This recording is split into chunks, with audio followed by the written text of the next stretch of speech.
Episode 1961-1965. Bab 1961, Serangan ikuti bab baru di novel.com. Zuan menghabiskan waktu beberapa saat menuju ke arah barat laut hingga tiba-tiba dia merasakan sesuatu. Dia melihat ke tanah dan melihat dua sosok berpakaian seperti siswa akademi. Karena itu, dia mendarat di depan mereka dan bertanya, "Siapa kalian?" Kedua sosok itu berpenampilan biasa saja yang tidak mencolok di jalan yang ramai. Pakaian mereka compang camping, dan ada bekas darah di tubuh mereka. Mereka tampak seperti baru saja melalui pertempuran. Wajah mereka pucat, dan napas mereka tidak teratur. Itu menunjukkan bahwa mereka mengalami luka yang cukup parah. "Kami adalah murid dari akademi. Siapa kalian?" tanya mereka berdua sambil menatapnya dengan waspada sambil menggenggam senjata mereka erat-erat. Alis Zuan terangkat. Dia menjawab, "Saya adalah pembawa pesan. Saya di sini untuk menyelidiki kejadian aneh di Gunung Kopergong. Anda adalah tuan pemberi persembahan?" tanya mereka berdua sambil menghela napas lega. Mereka segera menyapanya dengan membungkuk sebelum berseru, "Tuan pemberi persembahan, tolong selamatkan kami." "Bagaimana kamu bisa terluka?" tanya Zuan. Situasi di sini sangat aneh sehingga setiap informasi sangat penting. Keduanya saling berpandangan dan menjawab, "Kami bertemu monster ungu. Monster itu sangat kuat, dan kami tidak sebanding dengannya. Kami hanya bisa lolos berkat artefak pertahanan kami." "Seperti apa rupa monster itu?" tanya Zuan. "Warnanya ungu dari kepala sampai kaki, mirip hantu dari buku bergambar. Ia diselimuti api ungu. Kami tidak dapat melukainya, tidak peduli bagaimana kami menyerangnya." Mereka berdua bergantian mendeskripsikan monster yang mereka temui. Zuan menyimpulkan bahwa mereka juga telah bertemu dengan hantu api ungu. Sepertinya ada lebih dari satu hantu api ungu di gunung ini. Pasti sulit bagi mereka untuk melarikan diri dari monster itu. Namun, seperti yang diharapkan dari para siswa akademi, awalnya dia ingin mereka mencari perlindungan pada Ji Xiaoxi dan yang lainnya, tetapi dia sudah terbang cukup jauh, jadi akan sulit bagi mereka untuk menemukan Ji Xiaoxi dan yang lainnya dalam kabut ini. Hati nuraninya akan tertusuk jika mereka bertemu dengan hantu api ungu lainnya di sepanjang jalan dan kehilangan nyawa mereka. Karena itu, dia berkata, "Aku akan menyelidiki situasinya. Ikutlah denganku. Aku akan mengantarmu keluar dari gunung setelah aku selesai." Kedua murid itu bertukar pandang sebelum membungkuk kepada Zuan dan berseru, "Terima kasih, Tuan Pemberi Kebebasan." Zuan mengangguk, sambil berpikir, "Aku harus memberi tahu akademi agar berhenti mengirim siswa ke sini." Dia bertanya, "Siapa nama kalian?" "Saya Wang Zhao." "Saya Helu." Keduanya menjawab dengan membungkuk. "Apa?" seru Zuan sambil merinding. "Itu nama-nama kawan mahasiswa. Bukankah mereka seharusnya sudah mati?" "Ada apa, Tuan Pemberi Persembahan?" Kedua murid itu bertanya, tampak bingung dengan reaksi Zuan. "Tidak apa-apa," jawab Zuan. "Mungkinkah situasinya begitu genting sehingga Yao Fang dan yang lainnya tidak sempat memeriksa mereka, dan keduanya memiliki semacam artefak yang memungkinkan mereka memalsukan kematian mereka. Mereka mungkin telah menunggu Purple Flame Ghost pergi sebelum menyelinap pergi." Iklan oleh Pub Future. Kalau tidak, itu berarti Yao Fang dan yang lainnya berbohong. Zuan dipenuhi keraguan, tetapi dia tidak mengungkapkannya dengan lantang. Dia berjalan ke arah barat laut bersama kedua siswa itu.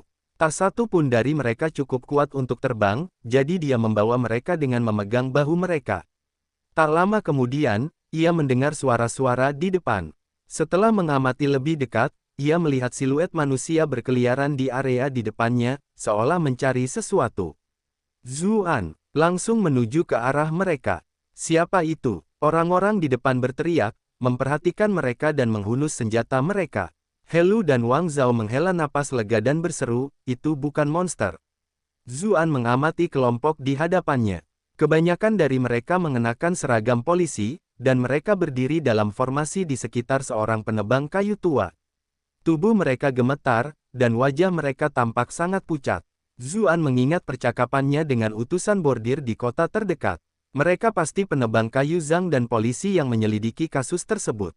"Siapa kalian?" tanya kepala polisi itu sambil menatap Zuan dan kedua muridnya dengan waspada. "Kami adalah mahasiswa dari akademi. Ini adalah penyelamat kami. Dia hebat sekali. kata Wang Zhao, memberi hormat kepada tuan pemberi persembahan. Kepala polisi menyapa Zuan beserta bawahannya. Zuan mengamati seragam mereka yang compang camping dan bertanya, apakah kalian ikut pertempuran sebelumnya? Kepala polisi mengangguk, menjawab, ya. Monster-monster kuat telah muncul di sini baru-baru ini, dan saudara-saudaraku serta aku pikir kami sudah mati. Syukurlah Anda di sini, tuan pemberi persembahan. Sepertinya kami selamat. Zuan kebingungan. Ia berkata, aku juga menabrak salah satu monster, dan monster itu sangat kuat.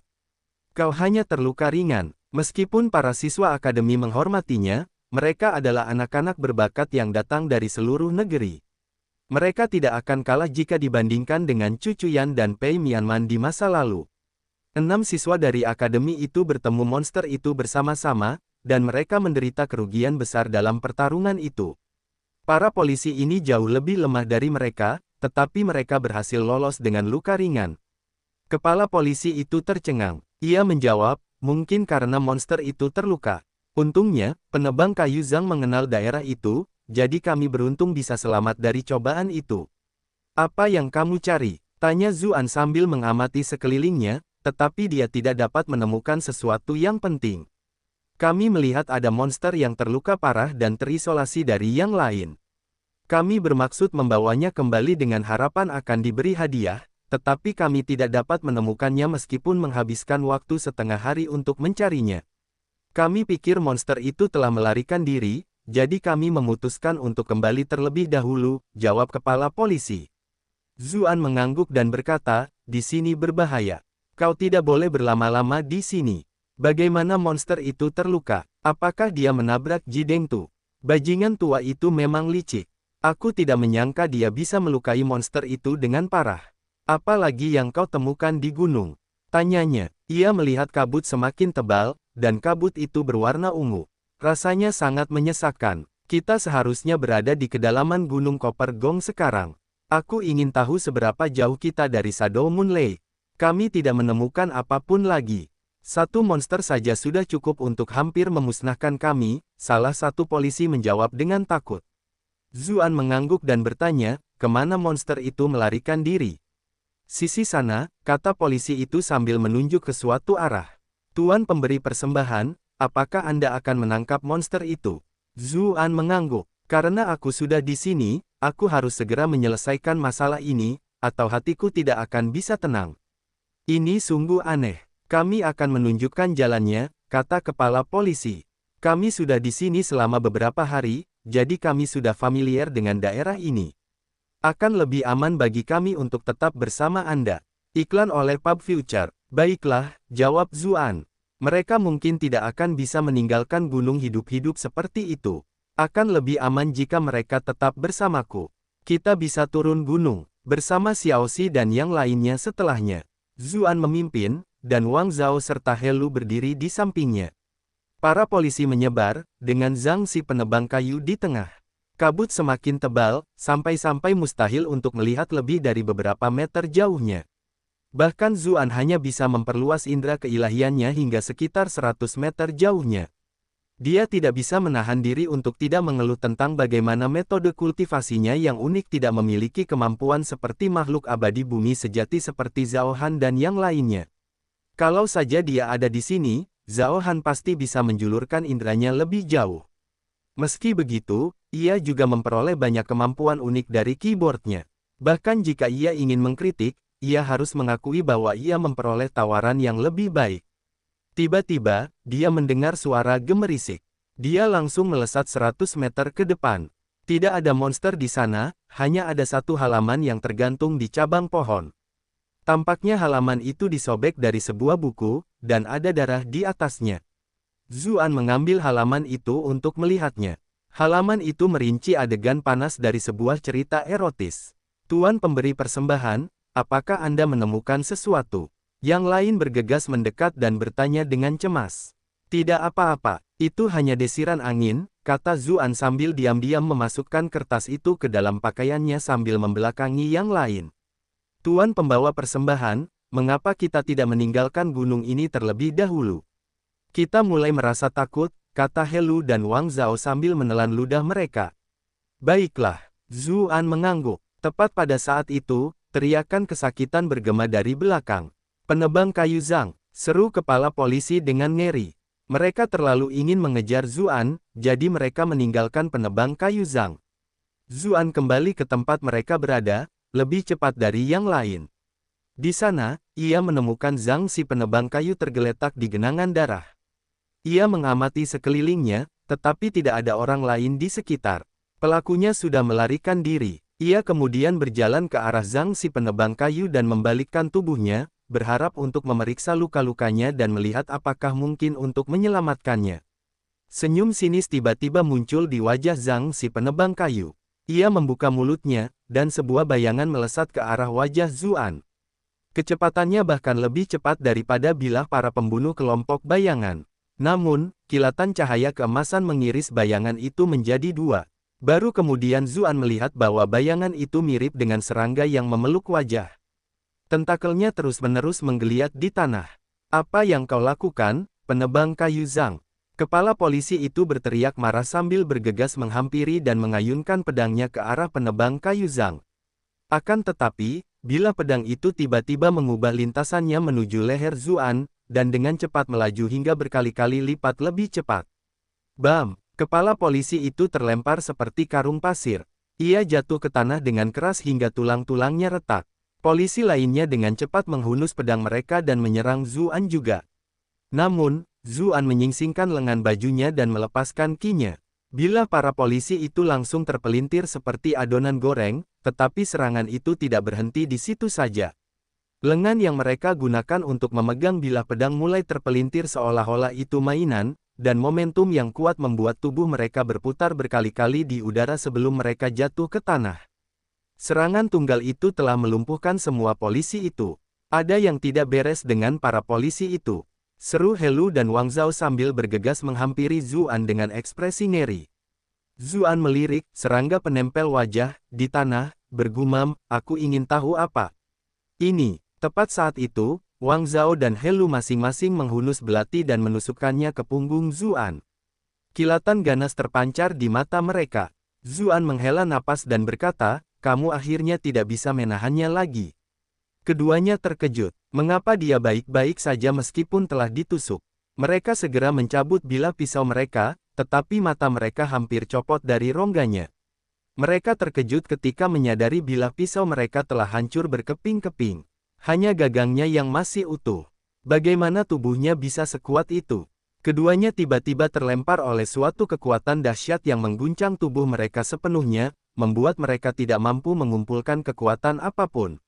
Kapan kau menyadarinya? Keduanya bertanya sambil menatap Zuan dengan tidak percaya.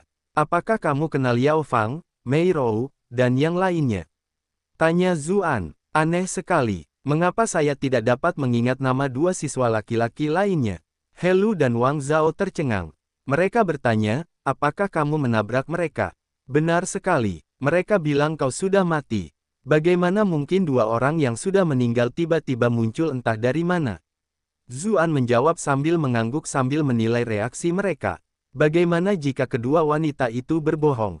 Bertemu Helu dan Wang Zhao.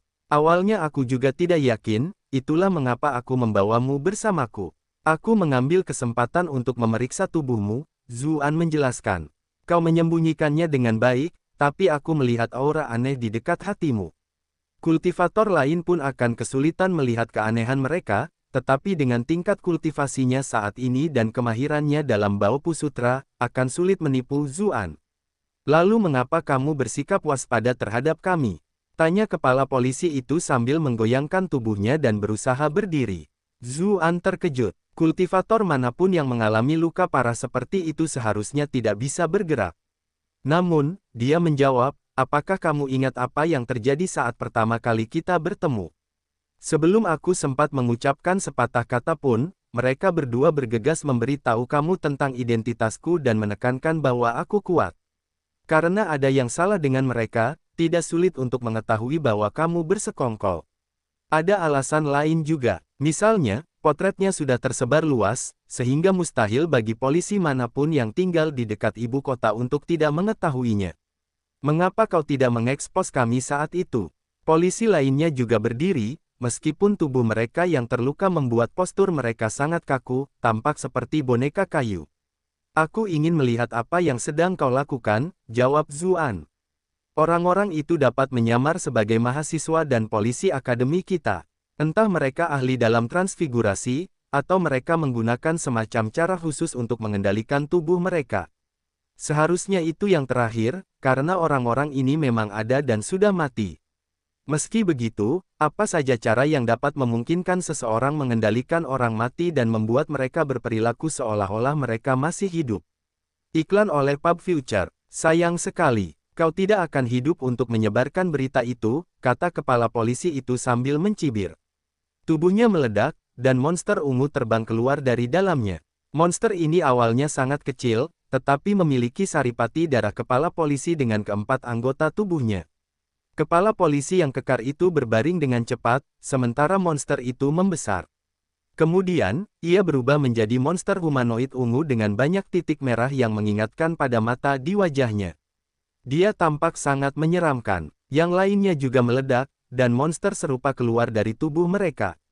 Mereka melahap saripati darah ibunya dan membesar dengan cepat. Akan tetapi, mereka mempertahankan bentuk monster.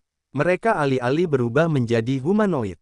Monster-monster ini memiliki 8 tanduk, mirip dengan facehugger dalam film Aliens yang pernah dilihat Zuan di kehidupan sebelumnya. Selain itu, mereka memiliki 2 baris mata merah yang menyerupai mata laba-laba. Dasar bajingan, teriak Zuan. Meskipun para polisi dan murid-muridnya sudah lama mati, dia masih marah melihat monster-monster itu memakan darah dan daging mereka. Dia baru saja akan menyerang mereka ketika dia merasakan bahaya dan buru-buru melompat ke satu sisi. Meskipun reaksinya cepat, dia masih merasakan sakit di lengannya. Dia segera memeriksa lengannya dan melihat banyak luka tajam di jubah dan kulitnya. Tubuhnya sangat kuat, sehingga pisau biasa akan kesulitan memotongnya. Namun, dia hampir teriris saat itu. Dia memegang matanya dan akhirnya melihat benang-benang yang mengingatkan pada jaring laba-laba di sekelilingnya. Laba-laba iblis pemakan hati, seru Zuan, ekspresinya berubah dingin. Dia mengenali monster di hadapannya. Ras iblis telah mengirim pangeran kedua bersama pasukan utama mereka untuk menekan segel Netherworld, tetapi garis depan kemudian melaporkan bahwa mereka telah menghadapi musuh yang menakutkan dengan kemampuan untuk memusnahkan seseorang dan mengambil alih tubuh mereka. Laba-laba iblis pemakan hati dapat mengakses ingatan orang yang telah meninggal, membuat penyamaran mereka hampir sempurna. Mereka adalah alasan utama di balik banyaknya korban yang diderita oleh pasukan pangeran kedua. Zuan belum menghubungkan titik-titiknya sebelumnya, karena laba-laba iblis pemakan hati termasuk di antara monster yang menyerbu melalui segel Netherworld. Namun, bahkan ketika Rasvian mengalami masa sulit di sana, mereka masih berhasil membantai semua monster di sana. Mengingat seberapa jauh segel Netherworld dari ibu kota, kebanyakan orang tidak akan dapat menghubungkan keduanya. Sekarang setelah dia menyaksikan laba-laba iblis pemakan hati dan kemampuan mereka untuk mengendalikan orang mati secara langsung, dia akhirnya teringat monster yang pernah dilihatnya di gulungan Rasvian. Kau kenal kami, itu semakin menjadi alasan untuk tidak mengampuni kalian. Aku puas dengan ketahanan tubuhmu, dan kau tampaknya juga merupakan tokoh penting di antara manusia. Akan jauh lebih mudah jika kita bisa mengambil alih tubuhmu, kata laba-laba iblis pemakan hati yang terbesar. Anak-anak kecil, tangkap dia. Laba-laba iblis pemakan hati yang lebih kecil mengeluarkan suara pekik yang mengingatkan pada teriakan jangkrik, saat mereka memuntahkan benang putih ke arah Zuan. Setiap benang berkilau dengan cahaya dingin, dan mereka dengan mudah memotong pepohonan di jalan mereka. Zuan yang menyeramkan. Ia melepaskan api Phoenix dan api teratai putih secara bersamaan, seketika membakar benang-benang tajam yang tak tertandingi itu. Laba-laba iblis pemakan hati menjerit ngeri saat mereka dengan panik mundur. Namun, api Phoenix dan api teratai putih tidak dapat diremehkan. Mereka membakar benang-benang itu dengan sangat cepat sehingga laba-laba iblis pemakan hati tidak punya waktu untuk bereaksi sebelum mereka membakarnya. Hanya butuh sekejap bagi mereka untuk terbakar menjadi abu. Laba-laba iblis pemakan hati yang terbesar merasa ngeri. Dia segera melompat ke atas pohon dan menatap Zuan dengan waspada, bertanya, bagaimana kau bisa seperti ini? Zuan tidak menjawab. Dia menoleh ke arah laba-laba iblis pemakan hati dan bertanya, bagaimana kau bisa sampai di sini? Apakah kau lolos dari segel Netherworld milik iblis?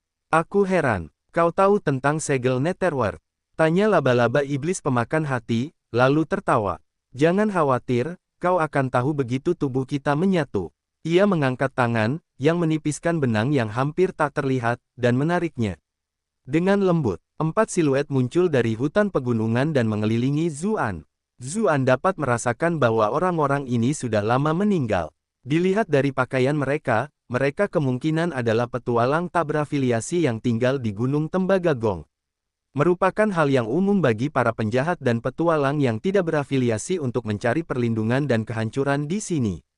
Gunung itu cukup besar bagi mereka untuk menyembunyikan diri, dan mereka dapat dengan mudah menimbun tanaman herbal, berburu binatang buas, dan memperoleh sumber daya di sini. Para petualang ini tidaklah lemah, tetapi sangat disayangkan mereka telah dibunuh oleh monster ini dan berubah menjadi bonekanya. Baca novel terbaru di novel.com. Zuan menghela napas lega. Syukurlah Ji Dengtu tidak ada di antara mereka, kalau tidak Ji Xiaoxi tidak akan mati karena sedih. Mati. Ejek laba-laba iblis pemakan hati. Dengan sekali tarikan jarinya, boneka-boneka itu mengacungkan senjata mereka ke arah Zuan. Kekuatan dan kecepatan boneka-boneka ini melebihi apa yang mampu mereka lakukan saat masih hidup, dan tubuh mereka dapat bergerak pada sudut-sudut aneh yang bertentangan dengan fisiologi manusia. Hal ini membuat sulit untuk melindungi diri mereka sendiri. Kebanyakan petualang mungkin akan merasa kagum dengan boneka-boneka itu, tetapi lawan mereka adalah Zuan. Dia tidak repot-repot menghindari serangan boneka-boneka itu, malah memilih untuk menghadapinya dengan kekuatan kasar. Dia menyapu lapangan dengan pedang api yang membentang lebih dari 100 meter. Itu adalah pedang api yang dia peroleh tahun-tahun sebelumnya. Itu bukanlah keterampilan bertarung yang sangat kuat, tetapi sekarang setelah dia melakukannya dengan tingkat kultivasinya saat ini, kehebatannya sangat berbeda. Api yang mengamuk membakar semua jaring di kejauhan. Zuan tahu bahwa laba-laba iblis pemakan hati itu licik. Sambil mengulur-ulur waktu dengan boneka-bonekanya, ia diam-diam menenun jaring tajam dan berbisa di sekitar hutan. Bahkan Zuan akan kesulitan jika ia terperangkap di dalamnya. Namun, usahanya pasti sia-sia. Tanpa jaring untuk mengendalikan mereka, boneka-boneka itu jatuh diam tak bergerak. Api menelan mereka, dan mereka pun menjadi abu. Beristirahatlah dengan tenang, kata Zuan sambil mendesah. Ini adalah akhir terbaik bagi mereka, daripada daging mereka dimakan oleh monster atau kembali ke keluarga mereka dengan parasit laba-laba iblis pemakan hati di dalamnya. Laba-laba iblis pemakan hati tercengang. Tanpa ragu, ia berbalik dan bergegas pergi. Ia melarikan diri begitu cepat sehingga siapapun akan tercengang. Namun, yang sedang dihadapinya di sini adalah Zuan. Ia tidak dapat melepaskan diri tidak peduli bagaimana ia bermanuver di hutan. Zuan juga mengerutkan kening. Laba-laba iblis pemakan hati ini terlalu cepat. Ia memuntahkan jaring ke depan dan menariknya untuk mendorong dirinya maju, menghasilkan efek yang mirip dengan teleportasi. Tidak mudah untuk mengejarnya. Tepat saat itu, seseorang melompat dari pohon di depan dan menghantamkan tinjunya ke laba-laba iblis pemakan hati. Laba-laba iblis pemakan hati terlalu fokus untuk melarikan diri dari Zuan, sehingga ia lengah oleh penyergapan tersebut. Ia terhuyung-huyung karena pukulan tersebut, dan Zuan mengambil kesempatan untuk terbang, menangkapnya, dan mengaktifkan sutra pemakan surga. Seakan tersambar petir, laba-laba iblis pemakan hati langsung kehilangan kekuatannya, membuatnya tidak bisa melarikan diri. Tercengang, ia berseru, "Kau Taoti." Zuan terkejut. Kedengarannya seolah-olah laba-laba iblis pemakan hati itu tahu tentang Taoti. Mungkinkah keterampilan ini berasal dari Taoti yang legendaris? Namun, monster ini licik, jadi dia tidak berani lengah. Dia menyalurkan keterampilannya sepenuhnya, memastikan untuk menyedot kultivasi laba-laba itu hingga kering. Tidak butuh waktu lama sebelum monster itu berubah menjadi laba-laba layu yang tergeletak tak bergerak di tanah. Dasar laba-laba brengsek, kau tidak pernah menyangka ini akan terjadi padamu saat kau mengejarku seolah tidak ada hari esok, kan? Ini karma, dasar jalang. Orang yang menyergap laba-laba pemakan hati sebelumnya mengumpat sambil meludah dan menendangnya beberapa kali. Itu kamu. Seru Zuan, kegirangan. Orang itu tidak lain adalah Ji Dengtu. Zuan mengira dia telah menemui masalah. Kita harus kembali ke pihak Xiaoxi sekarang juga. Kudengar ada laba-laba iblis pemakan hati yang menyelinap ke kelompok mereka, kata Ji Dengtu dengan cemas. Ekspresi Zuan menjadi gelap. Pikiran tentang laba-laba iblis pemakan hati yang terlibat dalam kejadian ini bahkan tidak terlintas di benak Zuan saat itu, jadi dia tidak curiga pada penyendiri yang ditemuinya saat itu. Formasi yang ditinggalkannya adalah cara yang ampuh melawan musuh luar, tetapi itu tidak akan melindungi mereka dari ancaman internal. Zuan segera meraih Ji Dengtu dan bergegas kembali ke tempat Ji Xiaoxi dan yang lainnya berada. Dia bertanya, siapa yang dirasuki oleh laba-laba iblis pemakan hati? Atau semuanya dirasuki? Aku juga tidak tahu siapa. Aku hanya mendengar pembicaraan mereka saat mereka mengejarku, jawab Ji Dengtu sambil bergumam. Mereka mengejarmu, tanya Zuan. Tiba-tiba dia teringat bagaimana polisi tampak sedang menyisir daerah itu saat dia pertama kali bertemu mereka. Benar sekali. Aku khawatir dengan Xiaoxi ketika dia tidak muncul pada tanggal yang telah disepakati, jadi aku datang ke Gunung Copper Gong untuk mencarinya. Namun, aku malah bertemu monster-monster ini. Aku berencana menyelamatkan polisi itu, tapi aku tidak sebanding dengan monster-monster itu, kata Ji Dengtu.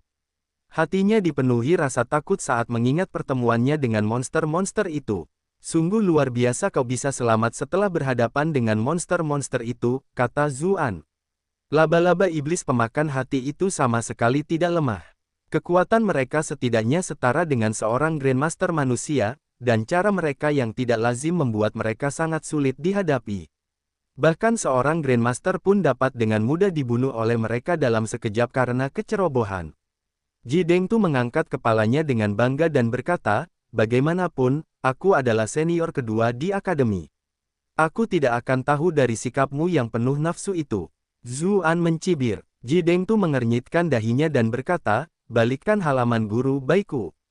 Hatiku berdarah saat aku merobek halaman ini, tetapi aku tetap melakukannya untukmu. Zuan mengembalikan kertas itu padanya sambil misterius. Aku tahu kau ada di dekatku saat aku melihat kertas itu, tetapi kau seharusnya melakukannya dengan cara yang lebih langsung. Bagaimana jika aku tidak menangkap sinyalmu? Monster-monster itu punya cara yang misterius, dan kau bergaul dengan mereka. Bagaimana aku bisa tahu kalau kau akan menjadi salah satu antek mereka? Kau seharusnya senang aku cukup pintar untuk mengungkap sesuatu yang hanya kita berdua tahu untuk mengetahui identitas aslimu. Ji Dengtu membalas. Dia meniup halamannya dengan lembut sebelum dengan hati-hati mengeluarkan buku dan menaruhnya kembali ke tempatnya. Laba-laba iblis pemakan hati memang sulit dihadapi. Mereka bisa mengendalikan mayat dan membuatnya tampak hidup, jawab Zuan dengan muram. Itu seharusnya mustahil dari sudut pandang medis. Bahkan dengan bantuan kemampuan mereka, mustahil bagi mereka untuk mengakses seluruh ingatannya. Paling-paling, mereka seharusnya hanya dapat mengakses ingatan yang lebih baru atau jelas, seperti nama dan identitas mereka, kata Ji Dengtu. Zuan mengangguk. Sebagai seorang tabib dewa, kata-kata Ji Dengtu dapat dipercaya. Itu kabar baik, jika tidak, laba-laba iblis pemakan hati dapat bersembunyi di tubuh seseorang selamanya tanpa ada yang mengetahuinya. Itu akan membuat mereka menjadi musuh yang menakutkan, karena tidak ada yang tahu siapa yang harus dipercaya. Saat itulah mereka berdua tiba di tempat Zuan meninggalkan Ji Xiaoxi dan yang lainnya. Mata Zuan menyipit, saat ia melihat formasinya telah hancur. Dilihat dari dahan-dahan pohon yang patah di sekitarnya, asap yang mengepul, dan tumpukan kayu bakar yang runtuh, jelas terlihat bahwa belum lama ini telah terjadi perkelahian di sini. Di mana Xiaoxi? Ji Dengtu bertanya dengan cemas. Alih-alih menjawab pertanyaan itu, Zuan malah bergegas ke tempat lain, di mana ada seseorang yang tergeletak di tengah genangan darah. Raut wajahnya menjadi gelap saat melihat sosok orang itu. Mengapa orang ini terlihat begitu familiar? Tanya Ji Dengtu sambil mengerutkan kening. Iklan oleh Pub Future. Namanya Sun Hai. Aku tiba di Xiaoxi tepat waktu berkat dia yang merencanakan hidupnya untuk melindunginya, jawab Zuan. Sekarang saya mengingatnya. Dia seorang petualang pengembara. Dia terluka parah saat mengunjunginya beberapa tahun yang lalu, tetapi saya sedang mengalami masa sulit dan tidak sempat merawatnya. Xiaoxi diam-diam memberinya obat untuk mengobati lukanya, dan itu menyelamatkan hidupnya, kata Ji Dengtu sambil mendesah dalam. Dia merasa tidak enak karena seseorang yang telah menyelamatkan menantunya harus mengalami nasib seperti itu. Zuan berjongkok dan memeriksa tubuh Sun Hai, sambil berkata, seseorang menusuk jantungnya dari belakang. Seperti yang kau katakan, ada laba-laba iblis pemakan hati di kelompok itu. Ia juga mengambil kesempatan untuk memasukkan kinya ke dalam tubuh Sun Hai untuk memastikan bahwa ia tidak dirasuki oleh laba-laba iblis pemakan hati. Ji Dengtu panik. Dia bertanya-tanya, bahkan dia sudah mati, jadi di mana Xiaoxi? Zuan memejamkan mata dan menyebarkan indera keilahiannya. Dia segera menyadari sesuatu dan berjalan sejauh 300 meter ke selatan. Tanpa ragu, dia menarik tangannya dan mengambil sesuatu dari pohon. Tepat saat itu, dua pedang menerjang. Suara wanita yang ketakutan berteriak, "Monster, aku akan membawamu turun bersamaku." Zuan melemparkan kedua pedangnya dengan jentikan jarinya. Baru pada saat itulah orang lain dapat melihatnya dengan jelas dan berkata dengan lega, "Tuan pemberi persembahan." Zuan menahan diri untuk tidak menyakiti mereka karena dia tahu mereka adalah murid akademis, Chang Tian dan Mei Rou. Dia bertanya, "Mengapa hanya kalian berdua di sini? Mana yang lainnya?" Ji Dengtu terlambat tiba di tempat kejadian, sambil berteriak, "Xiaoxi! Di mana Xiaoxi?" Mata kedua murid itu memerah. Mereka berkata, seekor monster laba-laba menyamar sebagai Lu Bei selama ini. Kakak Sun sudah meninggal, Yao Fang terluka parah, dan monster itu membawa serta Nona Ji. Apa? Ji Dengtu hampir pingsan. Dia tidak percaya puting susunya yang berharga telah diculik oleh monster itu. Lu Bei, Zuan diulang. Tiba-tiba dia teringat bagaimana pria itu mencoba menghalanginya ketika dia mengusulkan untuk membawa mereka keluar dari gunung. Namun, dia tidak akan begitu saja mempercayai kata-kata kedua siswa itu tentang masalah tersebut. Dia berkata, "Biarkan aku memeriksa luka-lukamu. Sementara itu, aku ingin kau memberitahuku tentang situasinya." Dia dengan santai meletakkan tangannya di bahu mereka dan meletakkannya di dalam tubuh mereka untuk memeriksa tubuh mereka. Dia tidak menemukan jejak laba-laba iblis pemakan hati di dalam diri mereka.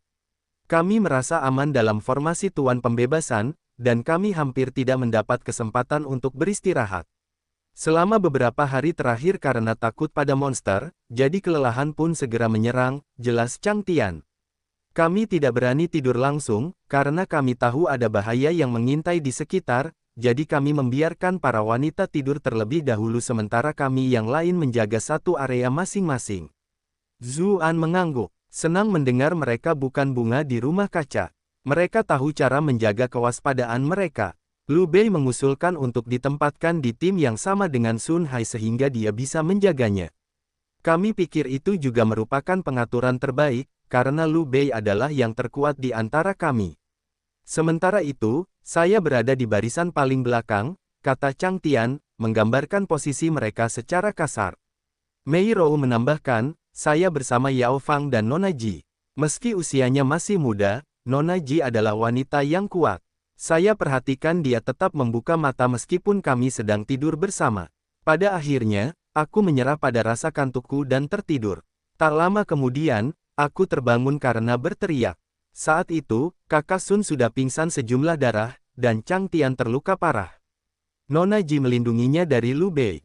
Mei Rou gemetar saat mengingat situasi itu, lalu melanjutkan, kami tidak tahu apa yang sedang terjadi. Yao Fang adalah orang yang paling dekat dengan Lu Bei, jadi dia melangkah maju untuk menanyakannya. Namun, Lu Bei melumpuhkannya dengan satu pukulan. Chang Tian mengangguk dan berkata, saat bertugas jaga, aku mendengar suara aneh, jadi aku pergi untuk memeriksanya. Saat aku tiba, Sun Hai sudah ditusuk dari belakang oleh Lu Bei. Aku mencoba mencari tahu apa yang terjadi saat Lu Bei juga menyergapku. Zuan mengangguk. Lu Bei memang licik. Dia pintar karena telah menaklukkan Sun Hai yang sudah berpengalaman. Para siswa mungkin adalah petualang luar biasa, tetapi mereka kurang memiliki pengalaman di dunia nyata. Chang Tian menyadari ada sesuatu yang terjadi, tetapi dia lalai untuk tetap waspada. Hal itulah yang membuat Lu Bei dapat menaklukkan begitu banyak orang dalam satu gerakan. Iklan oleh Pub Future. Bagaimana kalian bisa selamat? Ji Dengtu bertanya dengan dingin. Semua orang menjadi tersangka ketika keselamatan pengikut dipertaruhkan. Tidak mungkin mereka berdua bisa mengalahkan monster itu. Itu semua berkat Nona Ji. Tiba-tiba dia memancarkan cahaya keemasan, yang dipadukan dengan Lu Bei seolah-olah itu adalah pedang terbang. Saat itulah dia menjelaskan kepada kami bahwa Lu Bei sedang dikendalikan oleh monster, jawab Mei Rou. Pedang terbang, tanya Ji Dengtu. Dia tidak ingat membawa benda seperti itu. Aku memberinya padanya, jawab Zuan. Beruntungnya aku memberinya jimat pedang terbang karena khawatir. Ji Dengtu merasa bimbang. Ia selalu ingin menjauhkan diri dari Zuan, karena mengira Zuan memiliki niat buruk, tetapi sekarang, ia mendapati dirinya berdoa dengan sungguh-sungguh agar Zuan memberinya lebih banyak alat pertahanan. Namun, maksudku, monster itu terlalu kuat. Pedang terbang Nona Ji tidak mampu menangkisnya. Ketakutan melintas di mata Chang Tian saat dia berkata, untungnya, monster itu tiba-tiba menegang, seolah-olah sedang mendengarkan suara dari kejauhan. Kemudian, monster itu memuntahkan setumpuk jaring laba-laba besar dan membawa Yao Fang dan Nona Ji pergi bersamanya. Laba-laba iblis pemakan hati pasti merasakan kematian rekan-rekannya. Itulah mengapa mereka berdua bisa selamat, pikir Zuan. Kemana dia kabur? Tanya Ji Dengtu dengan cemas. Kedua siswa itu menggelengkan kepala dan berkata, gerakannya terlalu tidak terduga. Kami hanya melihat melompat di antara beberapa pohon sebelum tiba-tiba menghilang dalam kabut putih. Kau bahkan tidak bisa melihat arah pelariannya. Kau pasti sedang sibuk melarikan diri saat itu. Gerutu Ji Dengtu. Mata kedua siswa itu memerah karena marah, tetapi mereka tidak membalas. Zuan melangkah maju dan berkata, sebelumnya, kamu juga melihat seberapa cepat laba-laba iblis pemakan hati itu bergerak. Sudah bisa diduga para siswa tidak dapat melacak pergerakannya. Jangan khawatir, aku sudah tahu di mana Xiaoxi berada. Bagaimana kamu tahu? Tanya Ji Dengtu, dia terkejut sekaligus gembira mendengarnya. Saya memasang jimat pelacak pada Xiaoxi, kata Zuan. Dia telah belajar dari perjuangannya sebelumnya dalam menemukan Ji Xiaoxi di gunung besar ini, jadi dia meninggalkan jimat pelacakannya. Ada bagian tentang mereka di Sutra Baopu, dan dia telah membuat beberapa di antaranya selama beberapa hari terakhir. Saat menanyakan Chang Hai dan Mei Rou, dia juga mencoba merasakan jejak jimat. Dia meninggalkan kedua siswa itu dengan formasi masing-masing dan mengirim mereka menunggu di tempat sebelum menuju ke Danau Shadow Moon bersama Ji Dengtu. Danau Shadow Moon adalah tujuan awalnya, dan dia tidak menyangka bahwa dia masih harus menuju ke sana pada akhirnya. Monster-monster itu kejam. Aku takut Xiaoxi. Ji Dengtu terdiam saat matanya memerah. Pria tua yang penuh nafsu itu, meskipun biasanya bersikap acuh tak acuh, sangat takut hingga suaranya bergetar. Zuan menghiburnya dengan berkata, jangan khawatir. Aku sudah memberikan beberapa jimat perlindungan pada Xiaoxi. Dia seharusnya aman untuk sementara waktu. Ji Dengtu merasa wajar mendengarnya. Dia berkata, kamu benar-benar punya pandangan jauh ke depan. Jika kita berhasil menyelamatkan Xiaoxi kali ini, aku akan mengizinkanmu untuk, suaranya tiba-tiba melemah. Kau mengizinkanku melakukan apa? Tanya Zuan. Aku mengizinkanmu berteman, tapi jangan melangkah lebih jauh dari itu. Ji Dengtu bertanya. Zuan terdiam. Sementara itu, ada retakan besar yang mengingatkan pada mata di langit di atas Shadow Moon Lake. Kabut ungu mengalir keluar dari retakan tersebut. Novel terbaru diskover dari NOVEL.com. Lu Bei bersujud dengan rendah hati di tanah dan berkata, orang rendahan ini telah mempersiapkan upeti untuk pengorbanan darah. Tuanku, aku mohon padamu untuk turun dan menghadapi manusia mengerikan itu. Sementara itu, Ji Xiaoxi menatap danau dengan wajahnya yang berlinang air mata. Danau itu berubah menjadi ungu, dan airnya naik membentuk altar. Yao Fang terbaring di altar dengan mata berkaca-kaca dan luka menganga di lehernya. Dia sudah meninggal. Darahnya memenuhi altar dan menetes ke danau. Dengan setiap tetesan, danau itu menjadi semakin ungu. Danau Shadow Moon terasa seperti mata ungu raksasa, warnanya begitu dalam dan menusuk sehingga menimbulkan rasa takut. Sebaliknya, mata di langit hanyalah pantulan danau. Setelah mendengar doa Lu Bei, danau itu mulai berbusa. Sebuah keinginan mengerikan yang mencoba turun ke daratan. Bahkan sedikit auranya saja sudah membuat tubuh Ji Xiaoxi menjadi dingin, membuatnya merasa takut dan marah. Dia ingin membalas dendam pada Yao Fang, tetapi racunnya tidak mempan pada monster-monster ini. Dia terbungkus erat dalam kantong jaring laba-laba, tidak bisa memanggil pedang terbang yang diberikan Zuan padanya. Berkat jimat pertahanan Zuan, kepompong itu tidak akan bisa melukainya, tetapi itu tidak akan bertahan lama. Lu Bei sangat gembira saat merasakan aura dari danau itu. Dia bersujud di tanah sekali lagi dan berkata, "Tuan Pendeta Perang, silakan turun ke dunia ini. Ada dunia baru di sini untuk Anda nikmati." "Darahnya tidak cukup," kata suara serak yang terdengar seperti kuku yang menggores kaca. Itu mengagetkan dan menimbulkan rasa takut. Lu Bei dengan ragu menatap Ji Xiaoxi yang terkurung dalam pelukannya dan berkata, "Tuanku, nona muda itu memiliki hubungan dekat dengan manusia yang kuat. Menjaga dia tetap hidup, mungkin akan bermanfaat bagi rencana masa depan kita." Suara serak itu menyela sebelum dia sempat menyelesaikan kalimatnya, "Darah segar. Aku ingin lebih banyak darah segar." Lu Bei mengatupkan rahangnya. Seekor laba-laba iblis pemakan hati keluar dari dadanya dan menyeret mayat Lu Bei ke altar. Tak lama kemudian, darah segar mengalir dari dada yang terluka.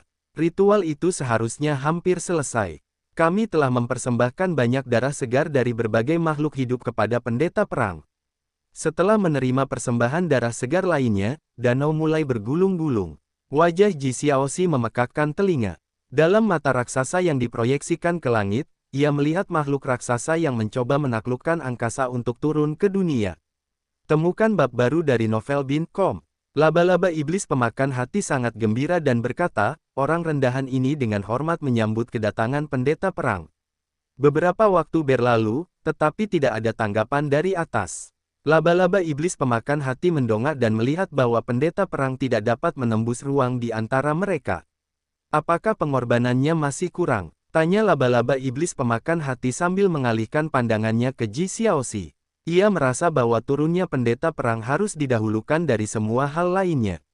Selama pendeta perang berhasil turun, dunia baru ini akan menjadi milik mereka. Pendeta perang akan memberiku hadiah karena menjadi bawahan berjasa yang membantu dalam penurunan pangkatnya. Sekarang setelah kepala suku kita meninggal, dengan bantuan pendeta perang, aku mungkin bisa tumbuh menjadi kepala suku baru.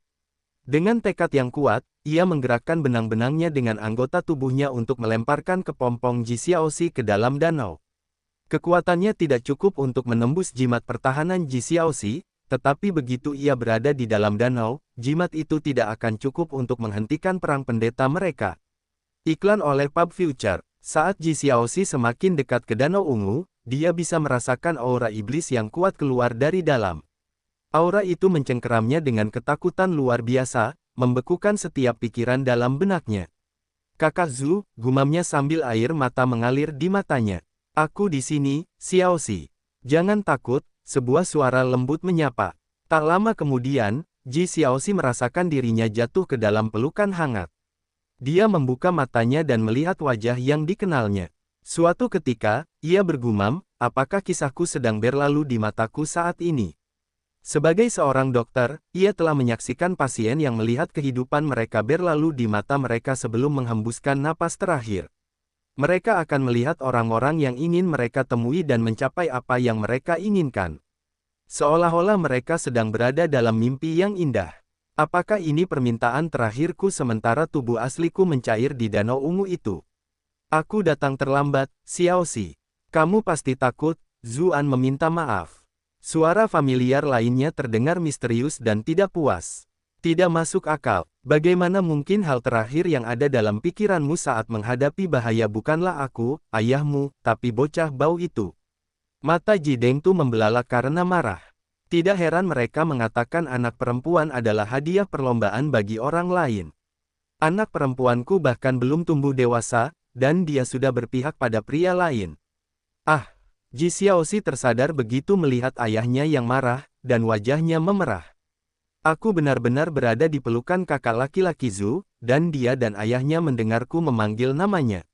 Sungguh memalukan. Dia pasti sudah menggali lubang dan langsung menyelam ke dalamnya, sehingga dia tidak terkurung dalam kepompong. Zuan melirik kepompong itu. Seketika api menyala di jarinya, dan dalam sekejap, api itu membakar pompong itu menjadi abu. Ji Dengtu awalnya khawatir api itu akan menyakiti Xiaoxi, karena sebelumnya dia telah melihat sendiri apa yang dapat dilakukannya. Jika dia membakar kulit Xiaoxi, aku tidak akan membiarkan bocah itu lolos. Namun, dia terkesan saat melihat Ji Xiaoxi muncul tanpa cedera.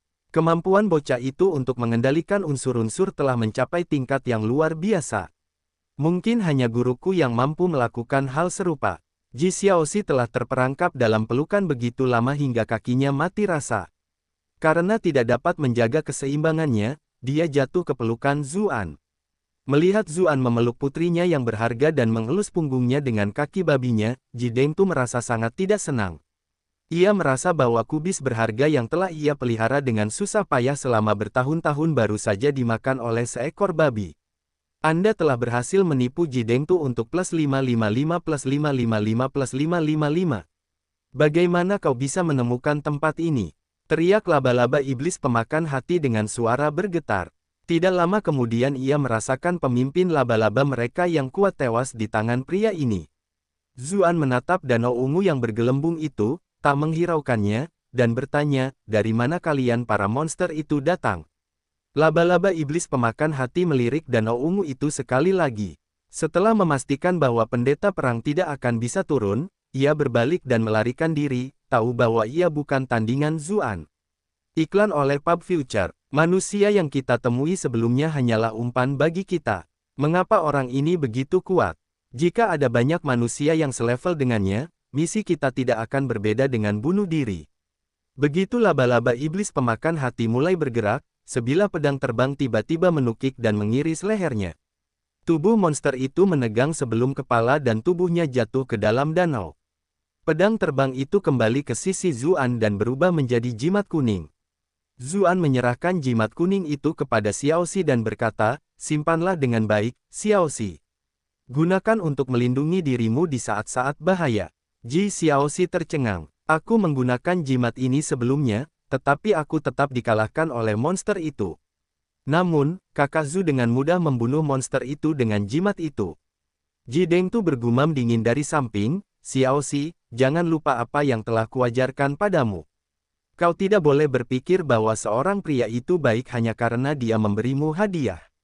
Sebenarnya, dia menginginkan sesuatu yang lebih berharga darimu. Ayah gelombang, Ji Xiaoxi melotot malu-malu ke arah ayahnya. Ayah salah paham, kakak Zhu. Dia bukan orang seperti itu. Ji Dengtu terdiam. Dia merasa seperti telah mengalami pukulan telak. Tepat saat itu, pusaran mulai terbentuk di tengah danau Shadow Moon. Awalnya kecil, tetapi dengan cepat meluas hingga meliputi seluruh danau. Siluet di langit semakin jelas, seolah-olah ada sesuatu yang akan menyeberang ke dunia ini. Mata Ji Dengtu membelalak ngeri saat dia berkata, ini tidak baik. Laba-laba iblis yang jatuh ke danau itu pasti telah menyelesaikan pengorbanan darah. Makhluk kuat dari dunia lain akan menyeberang. Zuan tampak sangat tenang saat menjawab, tidak apa-apa. Aku menunggunya datang agar aku bisa mengobrol dengannya. Ji Dengtu terdiam. Sialan, aku menjadi bahan tertawaan si bocah nakal itu di depan putriku yang berharga. Kita berhadapan dengan entitas dunia lain yang tidak dikenal. Apa dia tidak takut mengacaukannya? Anda telah berhasil menipu Ji Dengtu sebesar plus 66 plus 66 plus 66. Seluruh udara di dalam danau Shadow Moon menyatu menjadi badai yang membubung ke angkasa, dan siluet raksasa di dalam udara menjadi semakin jernih. Monster itu tampaknya memiliki 3 kepala, gumam Ji Xiaoxi. Karena ketakutan, dia mendekatkan diri pada pelukan Zuan. Ji Dengtu terlalu fokus pada musuh yang datang, sehingga tidak bisa cemburu pada Zuan. Meskipun Ji Xiaoxi tidak cukup kuat untuk merasakannya, dia bisa merasakan tekanan kuat yang tidak ada apa-apanya dibandingkan dengan tuannya dan Zhao Han, dan itu belum sepenuhnya kekuatan pihak lain. Dia tidak bisa menahan diri untuk tidak melihat Zuan. Bersikap tangguh, ya, lihat masalah yang kamu buat. Badai itu perlahan menghilang, dan monster besar muncul. Tubuhnya yang berwarna ungu gelap tingginya lebih dari 10 meter, dan memiliki 3 kepala iblis dan 3 lengan tebal yang mengacungkan semacam alat. Ah! Akhirnya aku tiba di dunia baru. Sungguh harum yang nikmat, kata kepala tengah. Orang bodoh itu berjuang melawan anjing laut utara karena lebih mudah membuka rute baru. Kepala kanan cekung. Bagaimana cara lebih mudah untuk membuka rute baru? Kita beruntung telah menemukan celah di alam kuno, kalau tidak kita tidak akan pernah bisa membuka rute baru. Kepala kiri misterius. Sayang sekali mereka di sini terlalu tipis untuk menahan lebih banyak kekuatan kita. Tetap saja, sungguh luar biasa bisa turun ke dunia tanpa iblis lain, kata kepala tengah dengan ekspresi mabuk saat memejamkan mata. Zuan tidak terburu-buru mengganggu mereka, karena ia tahu ia dapat memperoleh informasi yang berguna dari percakapan mereka. Kalaupun ada, ia berharap mereka akan berbicara lebih banyak. Sayangnya, monster itu tidak bertindak sesuai keinginannya. Monster itu berkata, ada 3 semut di sini, yang baru saja tiba di dunia ini dan membutuhkan informasi dari penduduk asli. Aku akan memberikan penghormatan karena telah melayaniku. Ji Xiaoxi hampir pingsan karena tekanan luar biasa akibat lekukan kepala ketiganya, tetapi dia mampu perlahan menenangkan diri berkat Zuan yang memegang tangannya dan mengirimkan gelombang hangat ke arahnya. Ji Dengtu pun menjadi pucat. Ia berjuang keras untuk mempertahankan posisinya dengan berlatihnya, tetapi beruntung Zuan menarik perhatian sebagian besar monster itu. Sementara itu, Zuan dengan tenang menilai monster itu dan bertanya, siapa namamu? Aku adalah pendeta perang. Namaku menyapa di dunia 1000, kata monster itu sambil dengan bangga mengangkat ketiga kepalanya. Zuan mengamatinya dari ujung kepala sampai ujung kaki sebelum berkata pada Ji Dengtu, itu lebih kecil dari yang kukira. Ji Dengtu memutar matanya. Kecil. Monster berkepala 3 itu sangat marah. Dia berteriak, beraninya kau, seekor semut hitam, menghinaku. Anda telah berhasil menipu War Priest untuk plus 444 plus 444 plus 444. Zuan mengangkat bahu, menjawab, kau menyebabkan pemikiran besar sehingga kupikir kau adalah sejenis makhluk apokaliptik. Aku kira kau adalah seseorang yang setidaknya seukuran gunung. Namun, tinggimu hanya lebih dari 10 meter. Dasar makhluk kecil. Ji Dengtu terdiam. Apakah bocah ini sudah gila? Mengapa dia menyerang monster menakutkan itu? Ji Xiaoxi menatap Zuan dengan mata besarnya yang berkedip. Kakak Zu memang berani. Dia mampu tetap tenang bahkan saat berhadapan dengan makhluk bertenaga itu. Saya merasa pengecut dan tidak berguna. Semut, apa yang kau tahu? Kami hanya tampak kecil karena duniamu terlalu lemah untuk menahan kekuatan penuh kami, kepala kiri pendeta perang mencibir. Diam, memang itu meniru kita, tapi kau sendiri yang menjelaskan semuanya padanya. Apa kau bodoh? Bentak kepala kanan. Kepala kiri terkejut, tetapi segera membalas, kau pikir aku tidak tahu itu? Aku hanya ingin menjawab, dasar bodoh. Kepala kanan mencibir. Kepala bagian tengah tidak dapat menahannya lagi dan berteriak, hentikan berdebat. Kepala kiri dan kanan menegang sebelum menoleh ke arah satu sama lain. Kepala tengah membungkuk ke arah Zuan dan berkata, An, kau telah berhasil membangkitkanku.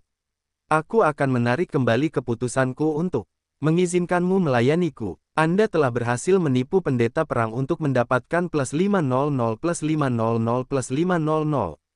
Kepala kanan misterius. Beraninya kau mengolok-olokku. Aku akan menyedot jiwamu dan kau akan menderita nasib yang lebih buruk daripada kematian. Iklan oleh Pub Future. Kepala kiri mengeluarkan sesuatu yang tampak seperti panji pemanggil jiwa dan menyampaikannya ke arah Zuan.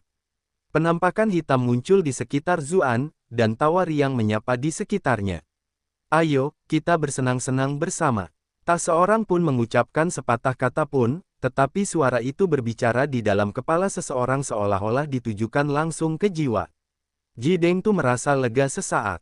Tubuhnya tiba-tiba terasa jauh lebih ringan, seolah-olah ada sesuatu yang akan keluar dari tubuhnya. Ini tidak bagus. Sebagai murid tua yang telah berbakti kepada dewa, ia dengan cepat menyimpulkan bahwa ini adalah serangan jiwa, dan akan sangat mengerikan jika ia menyerah padanya. Sayangnya, ada satu hal yang perlu diketahui tentang hal itu dan hal lain yang perlu diwaspadai. Sebelum dia bisa bertanya pada Zuan tentang hal itu, dia sudah bisa merasakan dirinya terangkat ke udara. Dalam hitungan saat, siluet hitam telah memanggil separuh jiwanya keluar dari tubuhnya. Semua orang Dino, Velby and Com. Sialan, kenapa bocah itu harus dimanja? Sekarang kita semua akan mati. Ji Xiaoxi juga sudah setengah pingsan. Jika bukan karena Zuan yang melindunginya, jiwanya pasti sudah terbang keluar begitu penampakan hitam itu muncul. Tepat pada saat itu, terdengar suara ketukan kayu yang keras, diikuti oleh nyanyian Dharma. Siluet Buddha yang sedang melantunkan mantra muncul di atas Zuan di tengah sinar cahaya keemasan. Penampakan hitam itu menjerit kesakitan saat mereka berlari kembali ke dalam Panji lebih cepat daripada saat mereka muncul. Panji pemanggil jiwa yang bergetar hebat beberapa saat sebelumnya terjatuh lemas. Harta karunku, beraninya kau melukai harta karunku. Seru kepala kiri, harta karunmu terluka oleh harta karunku. Itu menunjukkan harta karunmu tidak mampu mengatasinya, kata Zuan sambil menyimpan sedekah emas ungu yang telah diberikan oleh biksu di makam. Dia tidak menyangka harta karun itu begitu besar sehingga bisa mengalahkan harta karun pendeta perang dengan begitu cepat. Ji Dengtu dan Ji Xiaoxi mendapatkan kembali kejelasan mereka. Ji Dengtu melihat mangkuk sedekah di tangan Zuan. Bagaimana bocah itu bisa mendapatkan begitu banyak harta? Yah, harta karun itu tak ada yang bisa menandingi buku guru Bai. Di sisi lain, Ji Xiaoxi merasa khawatir. Mengapa kakak Zu memiliki mangkuk sedekah seorang biksu? Apakah dia bermaksud meninggalkan sekularisme dan menjadi biksu? Ketiga kepala pendeta perang itu menatap sedekah ungu emas milik Zuan dengan perasaan campur aduk antara keserakahan dan kebencian, seraya berkata serapah, kalian benar-benar memiliki harta karun seperti itu. Spanduk pemanggil jiwamu juga tidak terlalu buruk, jawab Zuan dengan ekspresi muram sambil melihat spanduk pemanggil jiwa milik pendeta perang. Dia telah melihat efeknya pada Ji Dengtu dan Ji Xiaoxi. Keduanya akan kehilangan jiwa mereka jika bukan karena sedekah ungu emas. Ia dapat mengabaikan pembelaan seseorang dan mengambil alih jiwa mereka, ia bukanlah harta yang bisa diremehkan. Kepala kanan menoleh ke kepala kiri dan cekatan. Kepala itu berkata, kamu sangat bangga dengan spanduk pemanggil jiwamu, tetapi hanya itu yang mampu melakukannya. Biarkan aku menunjukkan kepadamu apa itu harta karun yang sebenarnya. Dengan hati-hati ia mengeluarkan botol giok dan bersiap menuangkan isinya. Jantung Zuan berdebar kencang. Ia merasakan bahaya yang amat besar dari botol giok itu, berpikir, orang-orang ini tidak sekuat makhluk-makhluk di dalam makam itu, tetapi harta yang mereka miliki sangat hebat. Tidak mungkin botol giok ini lebih lemah daripada spanduk pemanggil jiwa. Karena itu, Zuan mendorong Ji Dengtu dan Ji Xiaoxi sejauh 1 kilometer sambil berkata, orang tua, lindungi Xiaoxi. Meskipun dia tidak takut pada monster itu, akan sangat mengerikan jika Ji Xiaoxi terjebak dalam bentrokan mereka. Demi keselamatan mereka, akan lebih baik jika mereka tidak berada di sisinya. Iklan oleh Pub Future. Dasar jalang, tentu saja aku akan melindungi putriku. Kau bahkan tidak perlu mengatakan itu. Ji Dengtu mendengus sambil menjauh bersama putrinya. Ji Xiaoxi merasa khawatir. Dia berkata, ayah, pergilah dan bantu kakak Zu. Aku baik-baik saja sendiri. Ji Dengtu terdiam, Xiaoxi, kau sangat menghargaiku. Orang sepertiku tidak mungkin terlibat dalam pertempuran sebesar itu. Bahkan gelombang kejut dari bentrokan mereka bisa membuatku terguncang sampai mati. Tentu saja, dia tidak akan mengucapkan kata-kata itu di depan putrinya. Dia berpura-pura batuk dan berkata, kita biarkan bocah itu mengumpulkan pengalaman bertempur. Aku selalu bisa turun tangan saat dia dalam bahaya. Dalam hati, dia berpikir, aku akan segera melarikan diri bersama putriku begitu keadaan mulai kacau.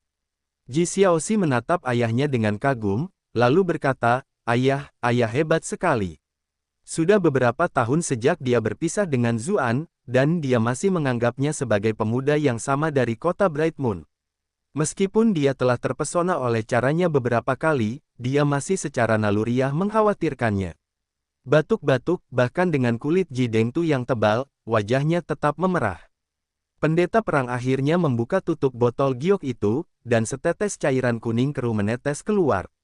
Terlihat samar-samar jejak darah di dalam cairan itu. Zuan menyipitkan matanya. Angin dingin bertiup, membawa lolongan roh-roh pendendam yang tak terhitung jumlahnya. Seolah-olah roh-roh pendendam ini terperangkap di dalam tetesan itu. Namun, tidak seperti spanduk pemanggil jiwa, tetesan ini tidak terasa menakutkan. Sebaliknya, tetesan itu terasa suci, yang aneh bagi Zuan. Dia tidak dapat memahami bagaimana tetesan itu dapat dengan sempurna mewujudkan dua sifat yang sangat berbeda. Pendeta perang dengan hati-hati mundur, takut jika akan bersentuhan dengan tetesan itu. Maju, ia mengangkat jarinya, dan tetesan cairan kuning keruh itu perlahan melayang ke arah Zuan. Di kejauhan, Ji Dengtu merasa mungkin dia telah melebih-lebihkan pendeta perang. Bahkan aku bisa menghindari tetesan itu dengan kecepatannya yang lambat, apalagi bocah nakal itu. Namun, ia segera terpaksa melupakan pikiran itu. Di depan matanya, ia melihat tetesan air itu perlahan mengembang menjadi aliran kecil, diikuti oleh sungai deras yang menerjang langsung ke arah Zuan. Zuan mengira bahwa dengan afinitas airnya yang tinggi melalui kemampuan Blue Luan, ia tidak akan menghadapi ancaman dari air sungai, tetapi ia mulai berkeringat deras saat sungai mendekatinya. Nalurinya mengatakan bahwa tidak baik untuk bersentuhan dengan air sungai. Karena itu, ia mengaktifkan Grenggale dan melarikan diri ke arah lain. Sungai kuning berdarah itu luput darinya, tetapi sungai itu dengan cepat mengubah arahnya dan menyerangnya sekali lagi. Zuan melepaskan kekuatan burung Phoenix salju dan mengeksekusi pedang kepingan salju, menyebabkan kristal-kristal es yang tak terhitung jumlahnya terbentuk di sekitarnya. Cahaya putih bersinar di sungai yang mengamuk, dan permukaannya mulai mengkristal. Bagaimanapun juga, es adalah elemen yang tepat untuk mengekang air. Kepala kiri pendeta perang terkejut. Ia bertanya-tanya, bagaimana dia bisa memiliki ki es yang begitu kuat. Kepala kanan tidak khawatir sedikit pun, katanya, betapapun kuatnya ki esnya, itu sia-sia di hadapan tetesan. Itu, tepat setelah mengucapkan kata-kata itu, retakan muncul di permukaan sungai yang membeku, dan semua es tiba-tiba menghilang begitu saja. Bahkan tidak melalui proses pencairan yang biasa. Zuan terkejut. Begitu esnya menghilang, dia merasakan koneksinya dengan ki esnya tiba-tiba terputus, seolah-olah koneksi itu baru saja menghilang. Kepala kanan tertawa riang dan berkata, butuh banyak kesulitan bagiku untuk mendapatkan tetesan air terlupakan Naihe ini. Tidak mungkin air itu bisa dibekukan hanya dengan ki es. Naihe Oblivion, ulang Ji Dengtu, ekspresinya menjadi gelap. Dia berteriak dengan cemas, "Nak, jangan biarkan air itu menyentuhmu." Sungai Oblivion di bawah jembatan Naihe adalah legenda yang terkenal. Dikatakan bahwa makhluk apapun yang bersentuhan dengan air ini akan kehilangan semua ingatan dan kemampuan mereka. Konon, orang yang meninggal akan terlebih dahulu melewati gerbang neraka dan menyusuri jalan mata air kuning, sebelum akhirnya tiba di depan Sungai Kelupaan. Di seberang Sungai Kelupaan terdapat dunia bawah. Sungai Kelupaan juga dikenal sebagai Naihe, dan di dalam airnya yang berwarna kuning darah mengapung roh-roh pengembara yang telah dikurung dari reinkarnasi, serangga, dan ular. Itu adalah tempat yang mengerikan. Di atas Sungai Kelupaan terdapat jembatan Naihe, dan Nenek Meng duduk di jembatan tersebut. Mereka yang berusaha menyeberangi Sungai Kelupaan harus meminum sup Nenek Meng untuk melepaskan ingatan masa lalu mereka, atau mereka tidak akan dapat menyeberangi jembatan Naihe dan bereinkarnasi. Zuan terkejut. Dia pernah melihat Sungai Kelupaan sebelumnya, tetapi sungai itu tidak memiliki kekuatan yang sama seperti tetesan air di hadapannya.